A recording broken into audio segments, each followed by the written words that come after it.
The champagne glass shattered against the marble floor, but nobody at the family dinner noticed because all eyes were locked on Rebecca's reddening cheek.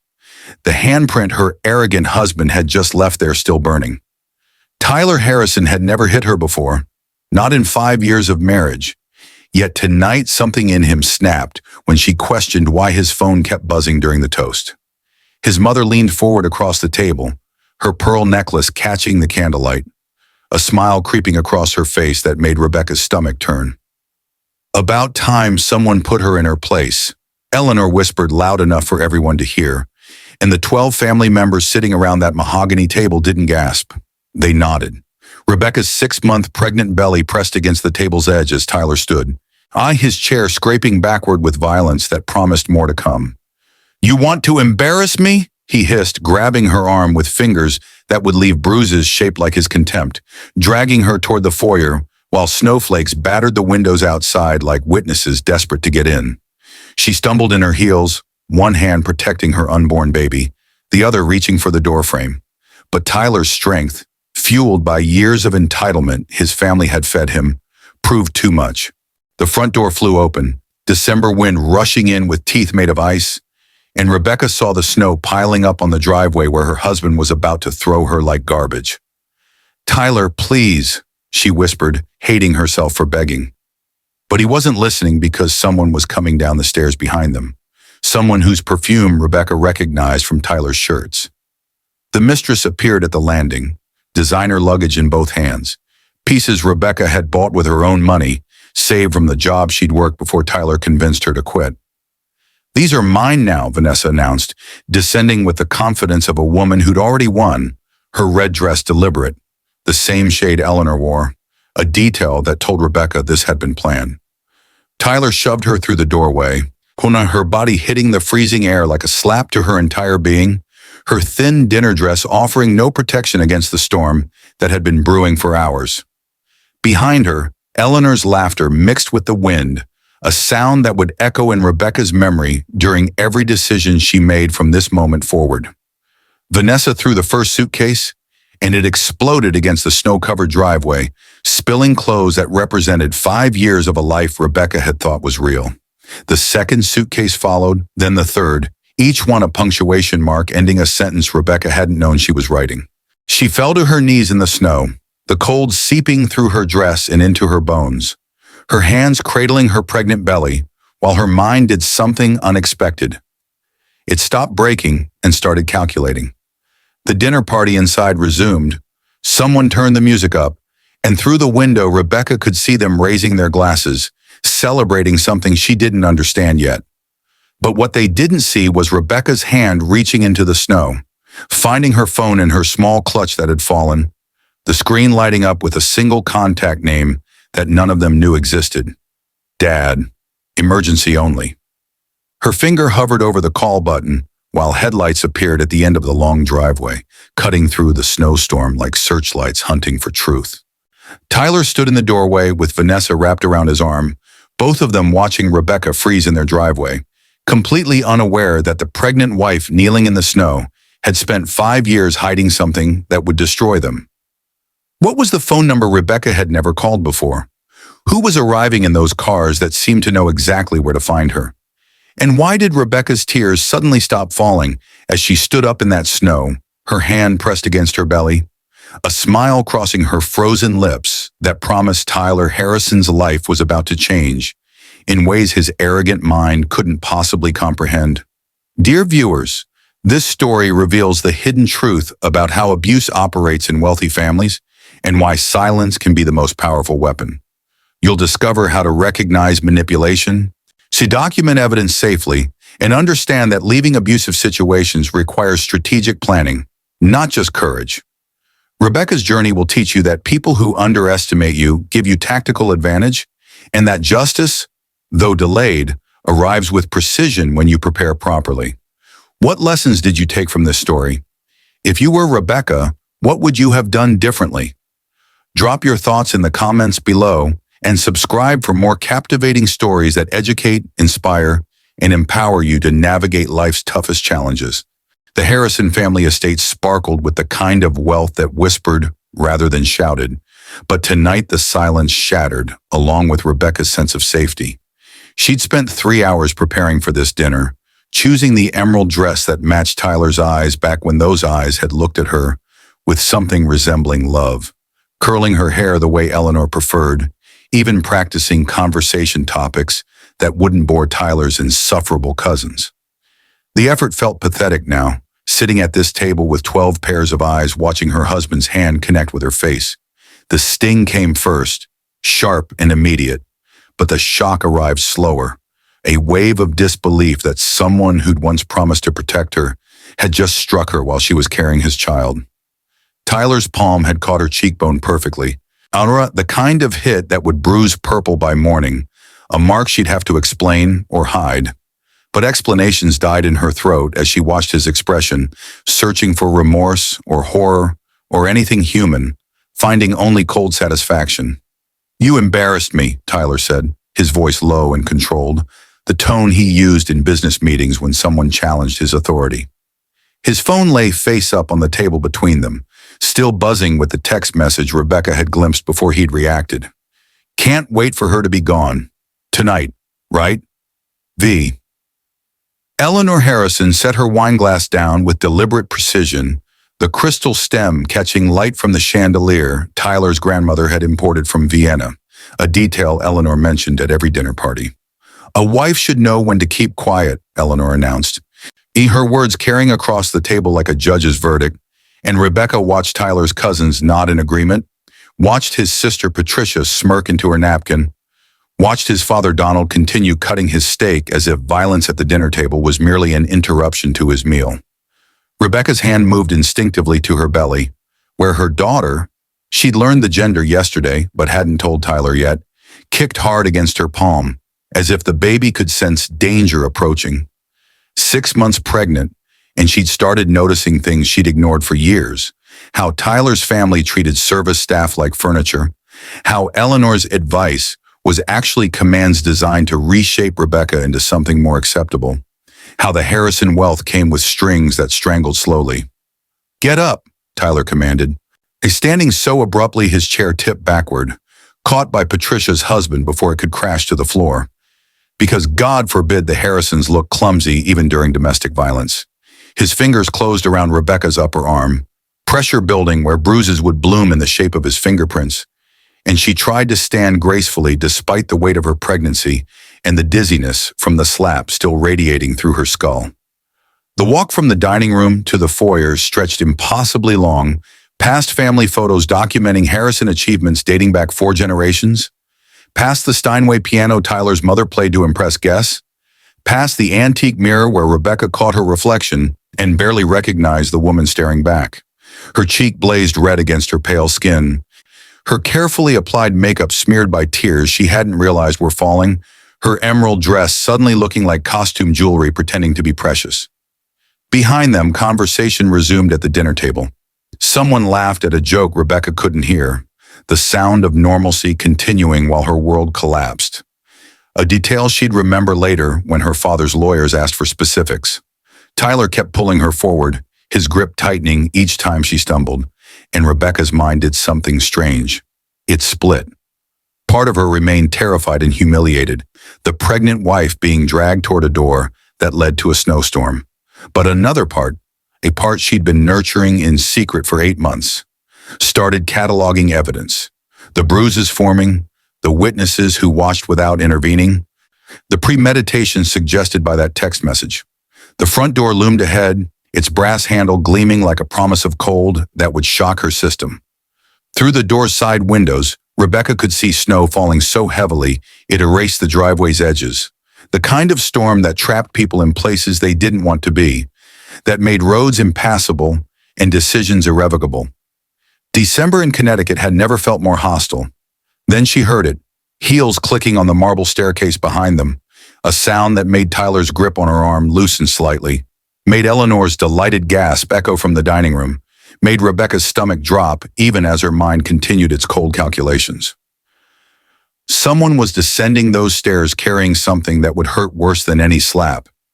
The physical evidence of Tyler's betrayal, now packed and ready to replace her. What had Rebecca seen in Tyler's study last month that made her start recording conversations? Why had she stopped arguing with Eleanor 3 weeks ago? And who had she called from the bathroom an hour before this dinner started? Vanessa Chen descended the staircase like she owned it, and perhaps in her mind she already did. Tyler had probably promised her everything Rebecca currently possessed, unaware that Rebecca possessed far more than anyone in this house understood. The mistress wore red, the exact shade of Eleanor's dinner dress, a coordinated choice that confirmed what Rebecca had suspected. This wasn't spontaneous cruelty, but orchestrated humiliation, planned over family phone calls and secret meetings Rebecca had pretended not to notice. "These belong to me now," Vanessa announced, gripping designer luggage Rebecca recognized immediately. The Toomey suitcases she'd purchased 3 years ago, with money from the trust fund Tyler didn't know about. The one her father had established before Rebecca went underground. The irony would have been funny if Rebecca's face wasn't still throbbing, if her baby wasn't doing somersaults inside her, if the December cold wasn't already seeping through the open door Tyler held wide like a portal to hell. Eleanor appeared in the foyer, wine glass still in hand, her pearls catching light as she positioned herself to watch what came next. "Finally, Tyler gets a woman with backbone," she declared, raising her glass toward Vanessa in a toast that made Rebecca's blood run cold. Not with fear anymore, but with crystalline clarity about exactly who these people were. Behind Eleanor, other family members gathered, phones raised to capture content for their private group chats, treating Rebecca's destruction like entertainment designed for their amusement. "Tyler, the baby," Rebecca started, her voice cracking despite her determination to stay strong, her hand pressed against her belly where her daughter was kicking frantically now, as if trying to communicate danger to her mother through the only language she knew. "Should have thought about that before questioning me at dinner," Tyler interrupted, shoving her through the doorway with force that sent her stumbling onto the front steps. Her heels, the Christian Louboutins Tyler had given her last Christmas with a note saying, "Only the best for my wife," catching on ice that had formed when the temperature dropped. She grabbed the iron railing to stop herself from falling completely, her pregnant belly making her balance precarious, her mind flashing to the statistics she'd memorized. Domestic violence escalates during pregnancy. Abusers target vulnerable moments. White strangulation often follows pushing within 6 months. The cold hit her like a physical assault, wind cutting through her thin dinner dress as if the fabric was made of wishes instead of silk. Snow had accumulated 6 inches already. The storm meteorologists had been tracking for days, finally arriving with the same timing as Rebecca's husband's violence. Coincidence or cosmic commentary, she couldn't decide. Her bare arms erupted in goosebumps immediately, her teeth chattering within seconds, her body's response to hypothermia beginning faster than she'd expected. Vanessa emerged onto the front steps, dragging the first suitcase with theatrical flair, her stiletto heels somehow stable on ice that had nearly destroyed Rebecca moments before. The universe showing favor to villains, at least temporarily. "Amber, you really thought he'd choose you forever?" Vanessa taunted, lifting the luggage over her head before hurling it into the snow-covered driveway, the impact splitting the case open and scattering Rebecca's clothes across a white landscape like casualties of war. Rebecca watched her favorite sweater, the cashmere one her father had sent anonymously last Christmas, land in a snowdrift, watched her maternity clothes tumble across ice, watched 5 years of her life being treated like garbage by a woman who'd been sleeping with her husband for 8 months. But what Vanessa didn't see was Rebecca's left hand slipping into the small clutch that had fallen during Tyler's assault, fingers finding her phone while her right hand maintained the performance of devastated victim. "Please," Rebecca whispered. The word bitter on her tongue but necessary for what came next, her knees buckling convincingly as she sank into the snow, her dress immediately soaking through, the cold so intense it burned. The second suitcase exploded beside her, then the third, each one punctuating Vanessa's victory speech about winning Tyler's heart, about Rebecca never being enough, about the baby probably not even being his. That last lie so outrageous, Rebecca almost broke character and laughed. From the doorway, Tyler and his mother watched with arms crossed, father and daughter united in cruelty, while behind them the family dinner party transitioned into celebration. Someone turned up the music, champagne corks popped, the sound of people toasting to Rebecca's exile drifting through the cold air. They thought they were witnessing an ending, Or the final removal of an unwanted family member, the installation of someone more suitable.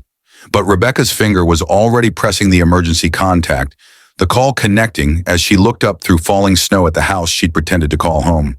Her lips moved silently. "Dad, it's time."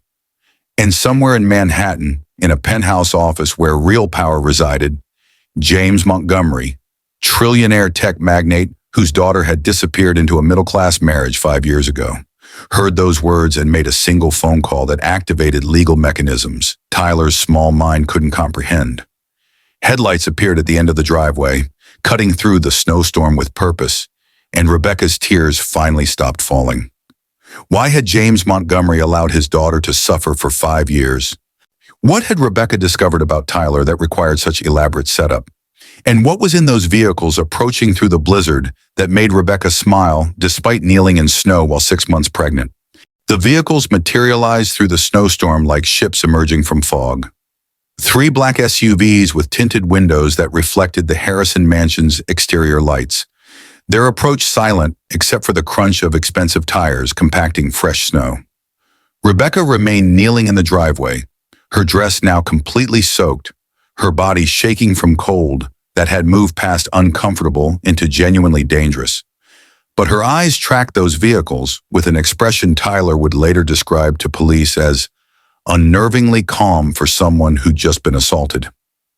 From the doorway, Tyler's victorious smile faltered slightly, his arms sliding from Vanessa's waist as some primitive instinct whispered warnings his arrogant conscious mind refused to hear.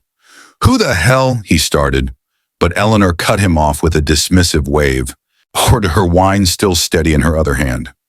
"Probably her pathetic parents coming to collect their failure of a daughter," Eleanor announced loud enough for the gathering family to hear, triggering laughter from Patricia and Donald, from cousins who'd never bothered learning Rebecca's maiden name, from people who'd spent 5 years treating her like she was lucky to have married into the Harrison family rather than the other way around. But Vanessa's expression shifted, something in those approaching vehicles triggering recognition. She'd worked in corporate law before becoming Tyler's kept woman, and she knew what 3 SUV convoys usually meant. The lead vehicle stopped precisely where Rebecca knelt, positioned so its headlights illuminated her like a spotlight on stage. And what happened next would be replayed on security cameras Tyler's lawyers would subpoena unsuccessfully for the next 6 months. The driver's door opened, and a man emerged wearing a suit that cost more than Tyler's BMW. His silver hair perfect despite the snowstorm, his movements economical and purposeful as he removed his coat and walked directly to Rebecca. "Ms. Montgomery," he said, his voice carrying across the snow with courtroom authority, using a name that made Tyler's face go blank with confusion, made Vanessa's hand fly to her mouth, made Eleanor's wine glass slip from her fingers to shatter on the front steps. "Your father sends his regards and these." He draped his coat over Rebecca's shoulders, cashmere so soft and warm it felt like being wrapped in safety itself, then handed her a leather folder embossed with a logo Tyler suddenly recognized. Montgomery Technologies, the trillion-dollar empire that controlled patents his entire company's infrastructure depended on. Rebecca stood slowly, her legs unsteady from kneeling in snow, but her voice crystal clear. "Thank you, Richard. Right on time." She opened the folder, her frozen fingers somehow steady as she scanned documents her father's legal team had prepared over 8 months of careful investigation. Evidence Tyler had gift-wrapped through his own arrogance and Vanessa's careless digital trail. "Wait," Tyler finally managed, his brain struggling to connect Rebecca, his quiet, submissive wife who'd quit her job when he'd asked, who'd endured his mother's cruelty without complaint, who'd never mentioned family wealth, with Montgomery, a name that appeared in Forbes annually, a dynasty that made the Harrison family's 3-generation wealth look like spare change. You can't be James Montgomery's daughter," Rebecca finished, her teeth still chattering, but her smile growing wider as the second SUV's doors opened, disgorging 3 lawyers carrying briefcases that Tyler's business instincts correctly identified as weapons far more dangerous than anything physical. "Surprise, husband. Did you really think a woman raises herself? That I appeared fully formed with no history, no family, no resources of my own?" The third SUV remained closed, its occupants invisible behind tinted glass. Oh, but Rebecca glanced at it with an expression that made Tyler's stomach drop. There was someone else in there. Someone whose arrival Rebecca had been orchestrating toward for months. Someone whose presence would complete whatever revenge she'd been planning. Eleanor recovered first, her mind already pivoting from cruelty to damage control, her social climbing instincts recognizing catastrophe approaching. "Rebecca, darling, let's discuss this inside where it's warm," she started, her voice suddenly honey-sweet, the same tone she'd used when Tyler first introduced Rebecca, before Eleanor had decided Rebecca's unknown background made her unworthy. "You mean inside where you laughed while your son hit his pregnant wife?" Rebecca interrupted. Her voice cutting through Eleanor's attempted manipulation like her father's lawyers would soon cut through Tyler's corporate structure. "Inside where you mocked me while he kicked me into a snowstorm? Inside where his mistress threw my belongings into the street while you all celebrated?" She turned to Richard, her father's head counsel, and nodded once. Richard opened his briefcase, removing documents that he handed to Tyler with the formal precision of someone serving legal death warrants. "Tyler Harrison, you are hereby notified that Montgomery Technologies is immediately revoking all patent licenses granted to Harrison Industries, effective as of..." He checked his watch with theatrical timing Rebecca's father had probably coached him on. 11:47 p.m., approximately 12 minutes ago. "Your company's entire product line is now in violation of intellectual property laws, with penalties starting at $15 million per day." Tyler's hands shook as he scanned the documents, his face transitioning from tan to gray as he recognized the signatures, the legal language, the utter completeness of his destruction. Behind him, Vanessa had gone silent, her red dress suddenly looking like a costume she'd been caught wearing to someone else's funeral. Eleanor gripped the doorframe, her pearls strangling her throat, her mind calculating social consequences faster than financial ones. "How long?" Tyler whispered, looking up at Rebecca with eyes that finally saw her, really saw her, for the first time in years. "How long have you been planning this?" Rebecca's smile turned glacial. Her hand pressed against her belly where her daughter kicked strong and healthy, despite everything. "Since the first time your mother called me unsuitable, since you made me quit my job at my father's company." "Yes, Tyler, that job was at Montgomery Technologies, in their legal division where I was building the case against you. Since you started sleeping with Vanessa and thought I was too stupid or too broken to notice." She paused, letting the snow fall between them, letting him absorb the magnitude of his mistakes. 8 months of documented abuse, financial manipulation, and corporate espionage. You've been stealing my father's patents and selling them to Chinese manufacturers, thinking the paper trail was hidden. It wasn't.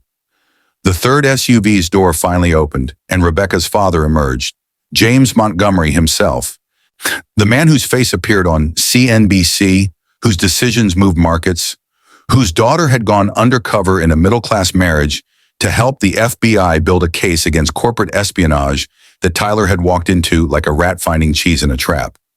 But the real question wasn't what Tyler had done, it was what would happen next.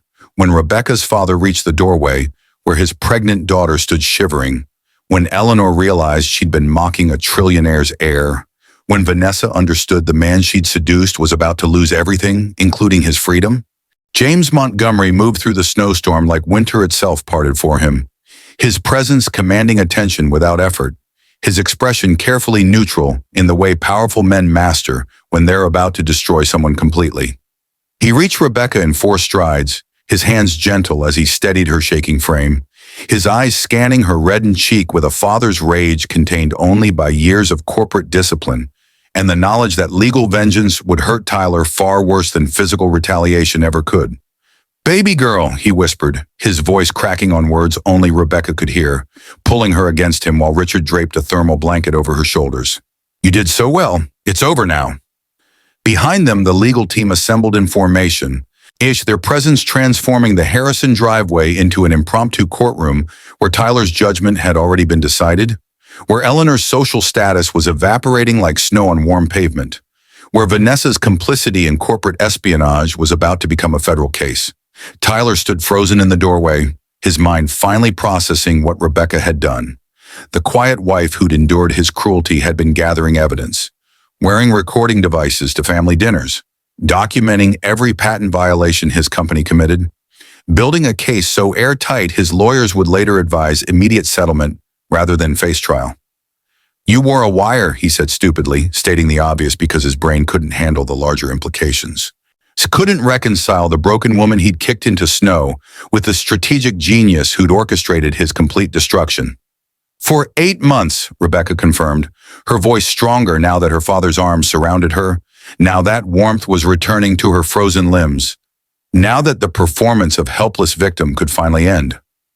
"Every dinner where your mother mocked my clothes, my education, my family she knew nothing about.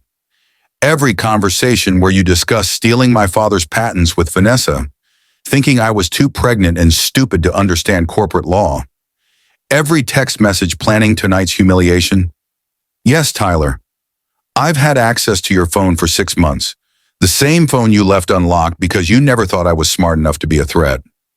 Eleanor made a sound like a wounded animal, her social instincts finally catching up to reality, her mind calculating how many country club memberships would vanish when word spread that she'd abused James Montgomery's daughter, how many charity boards would revoke her positions, how completely her reputation would collapse under the weight of documented cruelty toward a pregnant woman.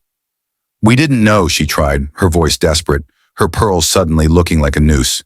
"Rebecca, if we'd known who you were, you would have treated me with basic human dignity," Rebecca interrupted, stepping away from her father's embrace to face her mother-in-law directly, her soaked dress clinging to her pregnant belly like evidence of their cruelty.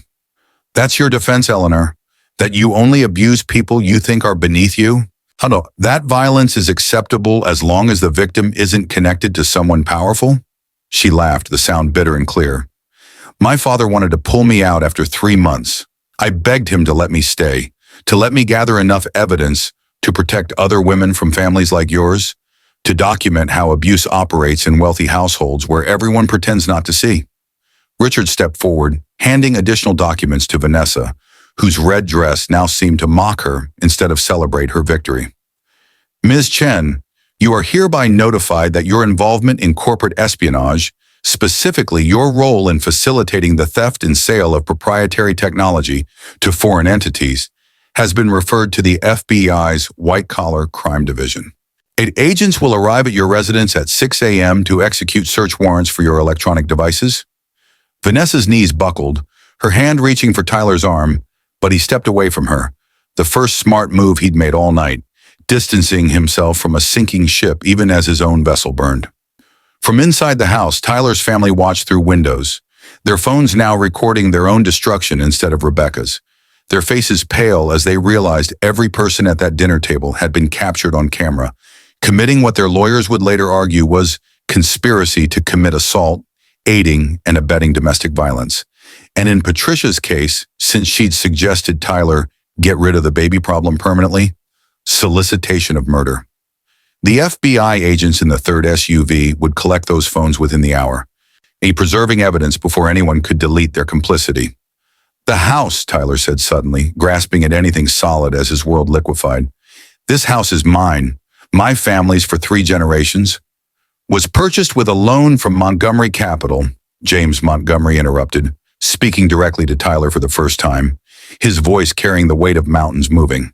"A loan you defaulted on 4 months ago when you transferred assets to offshore accounts. Transfers Rebecca documented with bank statements you left in your study. The same study she photographed while you were at business meetings that were actually hotel visits with Ms. Chen. The foreclosure process begins Monday morning. You have 72 hours to vacate." Rebecca watched Tyler's face cycle through emotions. Denial, rage, bargaining, summer despair, the same emotions she'd felt over 5 years of marriage, compressed now into seconds as karma delivered consequences with mathematical precision. She thought about the baby girl growing inside her, about the world she wanted her daughter to inherit, about the women who'd message her later, thanking her for exposing the Harrison family's cruelty, about the Forbes article her father's PR team would release detailing exactly how corporate espionage and domestic violence intersect in wealthy households. "Why?" Tyler finally asked, the question emerging small and broken, the arrogance drained from his voice like air from a punctured tire. If you're James Montgomery's daughter, why marry me at all? Why endure 5 years of, he gestured vaguely, unable to say the word abuse, unable to admit what he'd done even as evidence surrounded him. Rebecca stepped forward, close enough to see snow collecting on his expensive hair gel, close enough to watch understanding dawn in eyes that had once promised to love her forever. Because men like you need to be stopped, she said simply. Because the FBI needed someone on the inside to document your company's espionage. Because my father's empire is built on protecting intellectual property, and you were stealing it. Because you needed to learn that women you dismiss as weak are often the most dangerous opponents you'll ever face. She paused, her hand on her belly where her daughter kicked. Strong, healthy, perfect. And because I wanted my daughter to know her mother didn't run from bullies. She destroyed them. James Montgomery guided his daughter toward the lead SUV, its heated interior already prepared with dry clothes, hot tea, and a medical team standing by to examine her and the baby. But Rebecca paused at the vehicle's door, turning back to deliver one final message to the family watching from their soon-to-be foreclosed mansion. Tyler, you'll receive divorce papers by Wednesday. The prenup you made me sign is void due to fraud. You claimed your company's value at $40 million when it's actually $3 million in debt. Vanessa, your lawyer should contact Richard about a plea deal before the federal charges go public. Eleanor, the video of you laughing while your son committed assault is already trending on social media. My father's PR team released it 10 minutes ago with full context. You wanted me gone? Hey, congratulations. You got your wish. But unlike the broken woman you thought you were discarding, I'm leaving with everything. My dignity, my daughter, my father's empire, and the satisfaction of knowing that the family who mocked me for being unsuitable just learned exactly how suitable I really am. The SUV door closed on Tyler's devastated expression, on Vanessa's tears, on Eleanor's social death, on a family whose cruelty had finally found its match in a pregnant woman they'd kicked into snow. A woman who'd turned their worst moment into her greatest victory.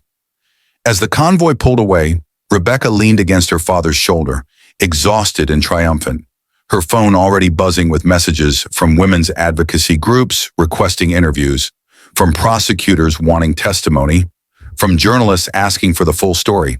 No, was it worth it? James asked quietly, his hand covering hers as the Harrison mansion disappeared behind them into the snowstorm.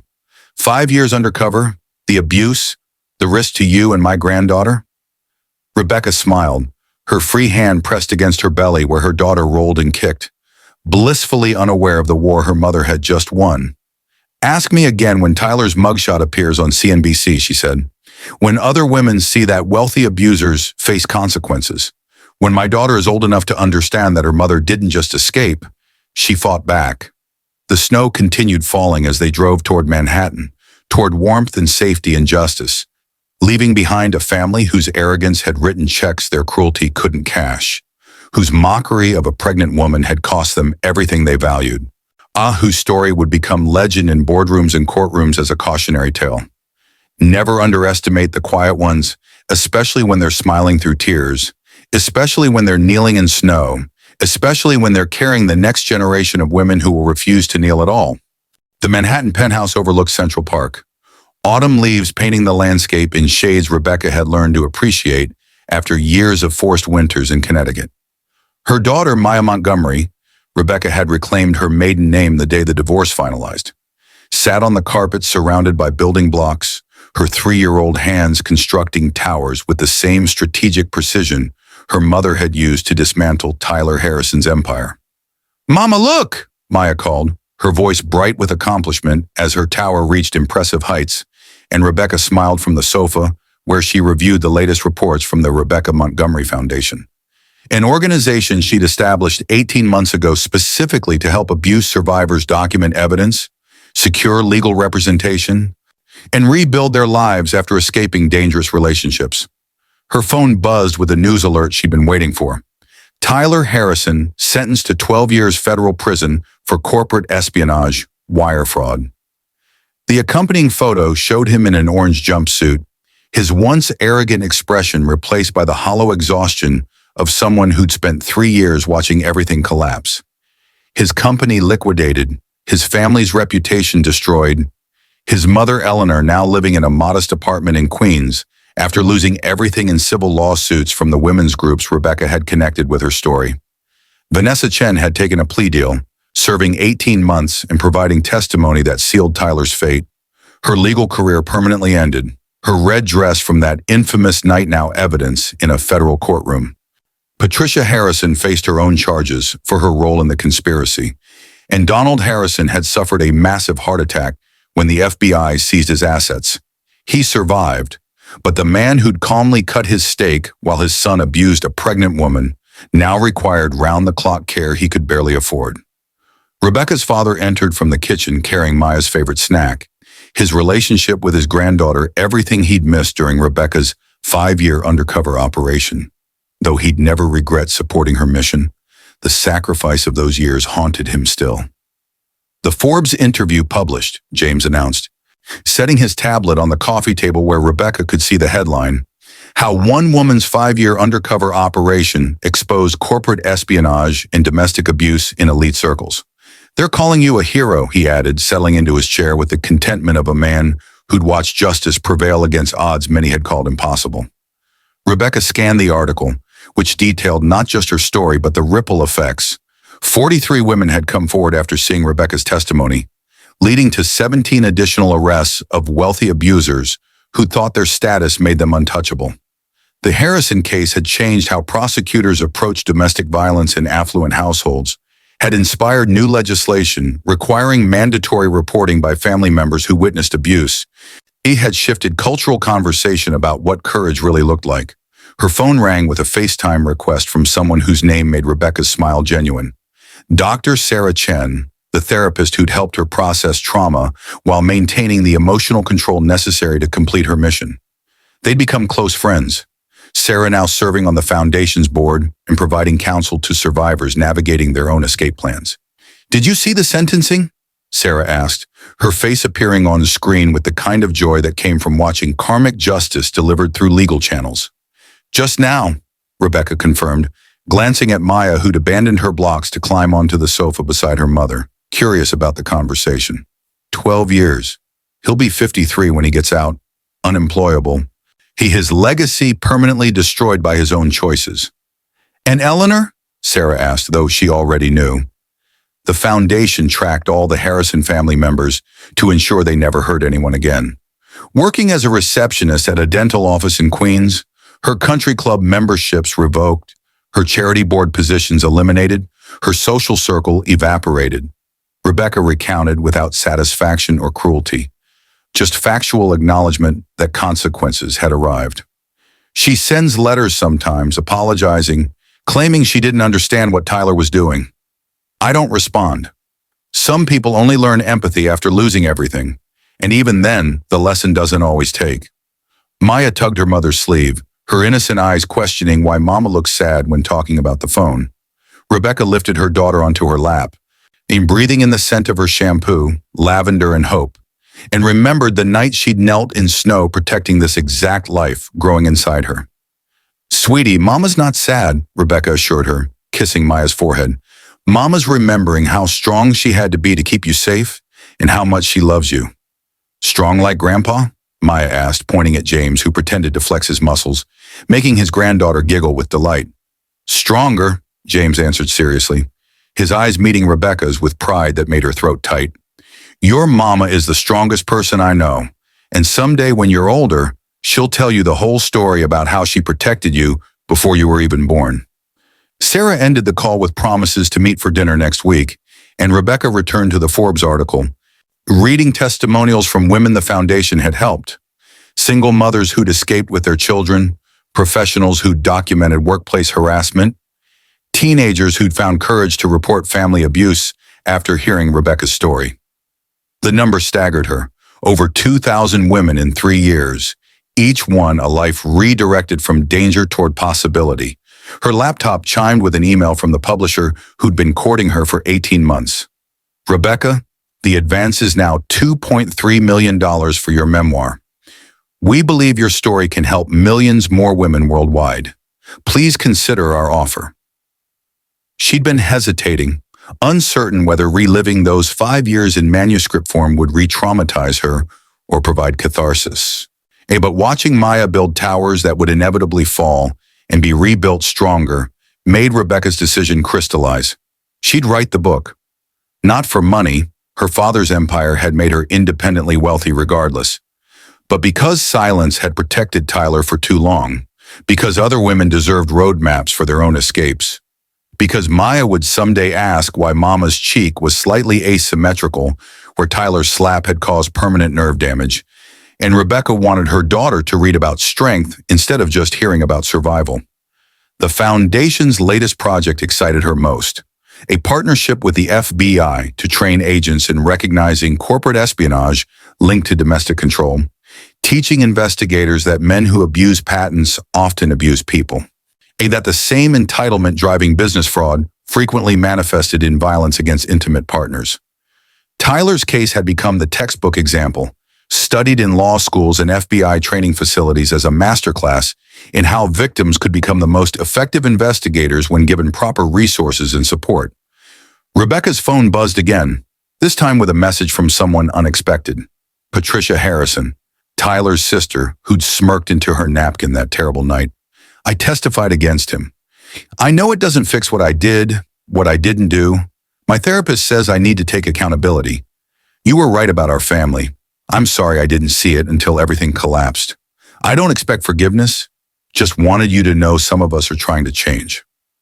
Rebecca read the message twice, considering responses ranging from acceptance to rejection, ultimately deciding on something in between. Accountability is a start. Change requires sustained action over years, not just words after consequences arrive. If you're serious, volunteer at abuse shelters. Learn what you enabled. Don't contact me again unless you're contributing to solutions instead of seeking absolution. She hit send without regret. Some bridges deserve to remain burned, but some people deserve chances to rebuild themselves, even if reconciliation would never come. Maya's tower finally fell, blocks scattering across the carpet, and instead of crying, her daughter laughed, a sound that erased every moment Rebecca had spent kneeling in snow, enduring Eleanor's cruelty, documenting Tyler's crimes. Again, Mama! Build again! Maya demanded, and Rebecca slid from the sofa to join her daughter on the floor, stacking blocks into new configurations, teaching through play that falling wasn't failure, but opportunity for reconstruction. You know what makes the strongest towers? Rebecca asked, positioning blocks with intention. What, Mama? Good foundations, Rebecca answered, meeting her father's eyes across the room where he watched his girls build something beautiful from scattered pieces.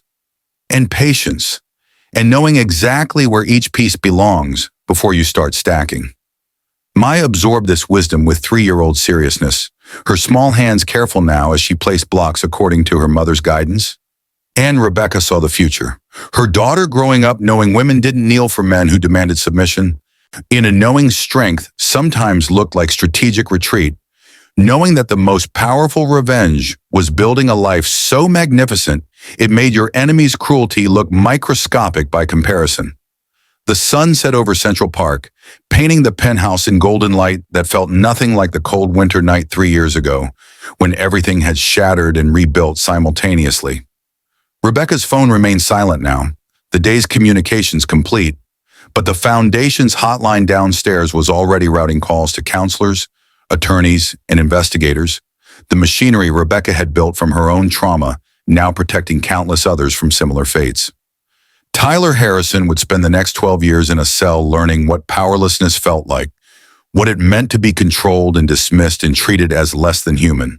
When Eleanor Harrison would spend her remaining years understanding that cruelty compounds interest, that every moment she'd mocked Rebecca had been recorded by karma's ledger and would be repaid in social isolation and permanent reputation damage.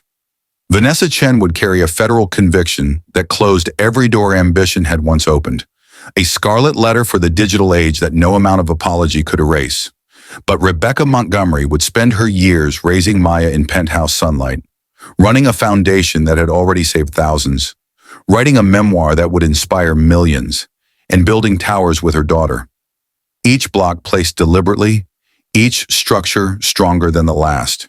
Each fall teaching the lesson that collapse isn't the end, but the space where reconstruction begins. "Sudi, Mama," Maya said as their new tower reached toward the ceiling. "This one won't fall." Rebecca smiled, knowing that towers always eventually fall. It's the nature of gravity and architecture, and life itself. But also knowing that what you learn from building makes you unbreakable, regardless of what external forces try to destroy. "Maybe not tonight, baby," Rebecca agreed, placing the final block with her daughter's help. "But if it does, we'll build something even better tomorrow." And in that moment, surrounded by her father's love and her daughter's laughter and the solid evidence of justice served, Rebecca Montgomery finally stopped being the woman who'd knelt in snow and became fully the woman who'd stood up from it, transformed not despite the cruelty she'd endured, but because of how magnificently she transmuted suffering into purpose, pain into power, and Tyler Harrison's worst moment into her most triumphant beginning. The tower stood tall as Manhattan's lights flickered on outside, and somewhere in a federal prison, Tyler Harrison ate dinner from a plastic tray and wondered how the quiet wife he'd dismissed had become the architect of his complete destruction. Never understanding that he'd built his own prison, brick by brick, every time he'd raised his hand, every time his mother had laughed, every time they'd mistaken Rebecca's silence for weakness instead of recognizing it for what it truly was, a predator studying its prey before the final, devastating strike.